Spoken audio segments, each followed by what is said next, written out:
একটি ছোট ছেলে তার সামনের দ্বীপে কিছু একটা চকচকে জিনিস দেখতে পায়। সেখানে পৌঁছে সে একটি চকচকে রত্নপাথর এবং তার উপরে একটি ডিম দেখতে পায়। যেইমাত্র সে ডিমটা হাতে তুলে নেয় তার খোলসটা ভেঙে যায় এবং ভেতর থেকে একটি ছোট কচ্ছপ বেরিয়ে আসে।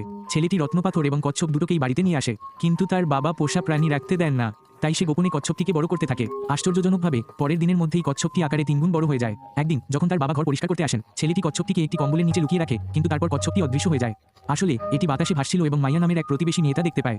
ছেলেটি বুঝতে পারে যে এটি কোনো সাধারণ কচ্ছপ নয় এবং এটিকে সমুদ্রে ছেড়ে দেওয়ার চেষ্টা করে, কিন্তু কচ্ছপটি তবুও তাকে তাড়া করে ফিরিয়ে আনে।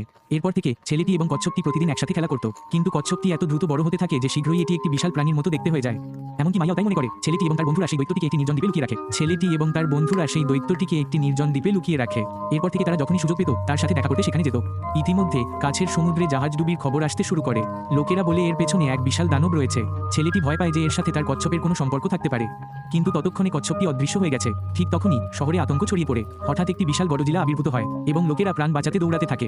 একটি ছোট ছেলে তার পথে আটকা পড়ে। তার বাবা তাকে বাঁচাতে ছুটে আসে, কিন্তু তারপর সমুদ্র থেকে একটি বিশাল কচ্ছপ বেরিয়ে আসে। দেখা যায় এটি আর কেউ নয়, ছেলেটির পালিত সেই কচ্ছপটি। তার আসল পরিচয় গামেরা। যদিও তাকে গডজিলার চেয়ে দুর্বল মনে হয়, সে অত্যন্ত ধূর্ত। গডজিলা যখন তার জিহ্বা দিয়ে আক্রমণ করে, গামেরা সেটি ধরে ফেলে এবং তার উপর আগুনের গোলাবর্ষণ শুরু করে। অবশেষে গডজিলা সমুদ্রে পড়ে গিয়ে শহরটিকে রক্ষা করে।